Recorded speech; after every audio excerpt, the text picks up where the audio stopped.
jumlah udara dalam arti oksigennya ini nanti dikaitkan dengan pressure. Pressure apa? Pressure dari udara yang ada di sekitar kita. Karena akan mempengaruhi ya. Betul nggak Pak? Nah, nanti kita akan berlanjut yang ini. Tetapi kembali lagi sini. Pada saat kita berbicara ada api, bahan bakar dan udara, maka campuran sebelum api meledak, maka inilah perbandingan stoichiometri. Berapa perbandingan Pak idealnya Pak? 1:15. Ada yang bicara 15, ada yang 12. 14,7. Itu perbandingan. Nah, kalau kita bicarakan dalam angka, satunya itu 1 gram dibanding 14,7 gram. Ini yang selalu dipertahankan. Sebenarnya.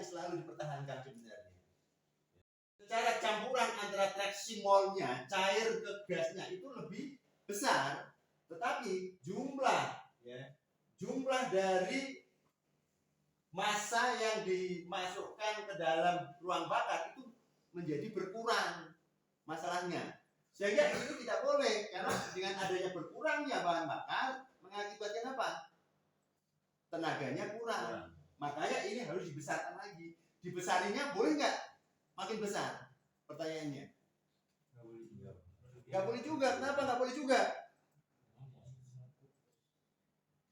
Misalkan di sini di ini harusnya 0,04 mm lubangnya ya.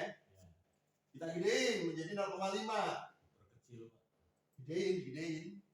Kan digedein. Jadi 0,04 jadi 0,05. Nah, sekarang dampaknya apa kalau digedein?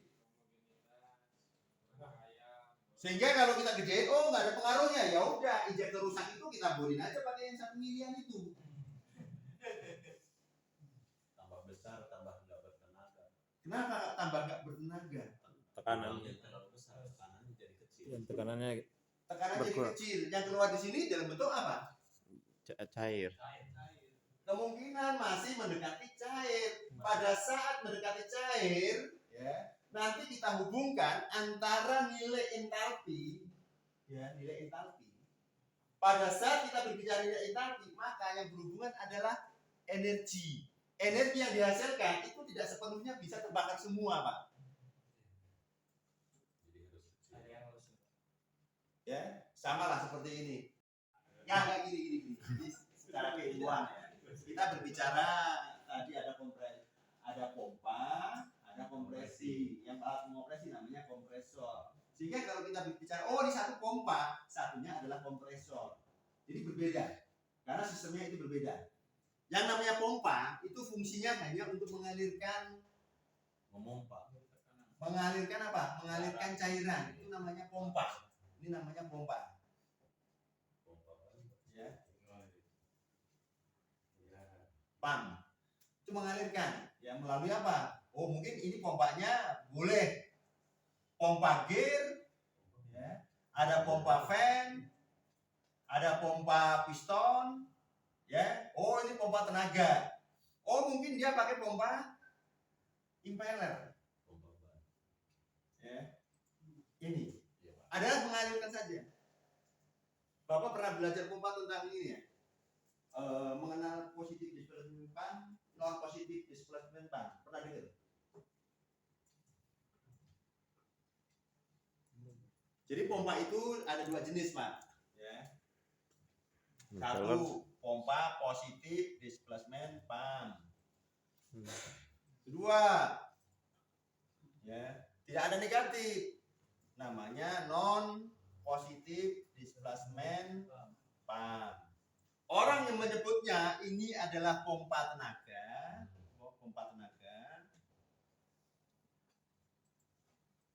Ya. Ini pompa hanya pemindah. Pemindah saja. Asalnya. Bapak ini jawabnya. Bapak kan sering ini ya, megang alat ukur ya? Ya. Sering ya? Jangka sorong yang gampang. Ya. Jadi kepresisian itu adalah sesuatu yang dimiliki, kemampuan yang dimiliki oleh alat ukur sendiri. Kemampuan yang dimiliki oleh alat ukur itu sendiri. Itu namanya kepresisian. Bahasa yang makan singkongnya namanya ketelitian. Jadi kalau kita tahu tadi ada toleransi, betul ada toleransinya, tetapi toleransi yang diizinkan oleh alat ukur itu sendiri. Jadi kemampuan yang dimiliki oleh alat ukur itu sendiri dengan kepresisian. Contoh, sikmat kita itu mempunyai presisian atau ketelitian 0,02. Ada 0,05 mm. Maka pada saat saya berbicara kepresisian saya adalah 0,02, maka saya mengetahuinya dengan cara mengukur dengan alat ini. Jadi kemampuan yang dimiliki oleh alat ukur itu sendiri. Kalau Bapak mempunyai alat ukur 0,05, tidak bisa kepresisiannya untuk mendapatkan 0,02. Bisa nggak? Bisa. Hah? Gimana caranya kalau bisa? Bisa. Oh nggak bisa. Nggak bisa kan? Iya nggak bisa. Makanya dia batas kepresisiannya hanya 0,05. Berarti kemampuan alat ukur itu sendiri. Tadi seker 0,01 misalnya. Maka saya harus bisa mengukur dengan ketelitian alat ukur 0,001. Seperti itu. Itu kepresisian. Ketepatan itu apa? Ketepatan. Nah, ketepatan tadi benar. Ini di sini nih. Kemampuan, ya, kemampuan untuk mendapatkan, ya, harusnya sasar sini. Kemampuan untuk bisa mendapatkan hasil pengukuran yang sama itu namanya ketepatan. Makanya nanti untuk mempertahankan tekanannya dia menggunakan apa? Kan tekanannya harus kalau Honda Beat misalkan kan 2,97 ya? Iya. Kilogram KPA. oh kilogram pertama ya, KPA ya. 297 kan gitu. Iya. KPA ya. Cara mempertahankan ini oleh siapa? Ini kan dia tekanan ini dihasilkan oleh pompa nih. Iya. Pompanya jenis fan. Ya.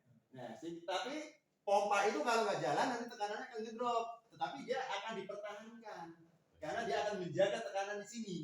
Kenapa efek tekanan itu kalau tinggi? Kalau efek tekanan tinggi, maka pada saat masuk sini maka jumlah masanya ini gram dari ini akan lebih. Ya. Karena ini akan dipertahankan Pak ini nanti. Sehingga si desainer membuat lubang dan lain sebagainya sudah dihitungkan sehingga akan tercapai 1:14,7. 1 gram bahan bakar nanti akan dicampur dengan 14,7 gram udara. Ya. Udara. Nah, nanti dipertahankan oleh siapa? Regulator. Oleh Regulator. regulator. Kalau dalam sistem hidrolik nanti disebut dengan safety valve sebenarnya itu. Pembatas.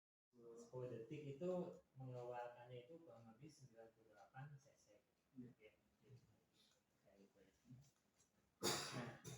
Nah, Bapak tahu cara menggunakan ini. Jadi untuk ngecek bahwa itu mampat enggak, anggaplah sebelum 48.000 juga bisa aja dikasihnya mampat. Kalau dia sering gantinya misal bahan bakarnya itu ganti SPBU lah, pakai pertalite segala macam ya, atau ada campuran segala macam ya, biasanya gampang kesumbat. Nah, untuk mengetahui kesumbat enggaknya sebelum 48.000 juga bisa dilakukan pengecekan ini. Caranya itu ya nanti di YouTube juga banyak sebenarnya. Dan yang keempat ada di sebelah Pak. Ya. Coba cek nanti.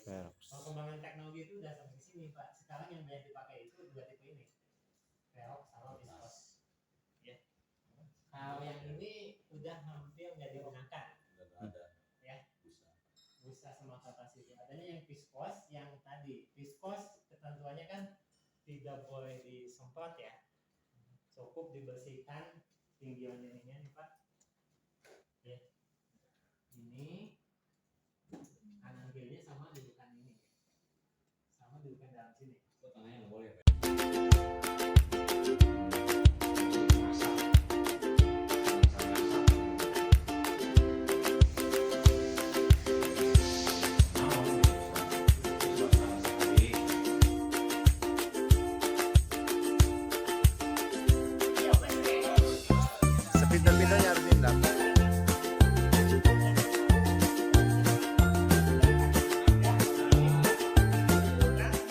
Contohin. Siap, contohin. 1, 2, 3. Contoh dulu, Pak. Contoh.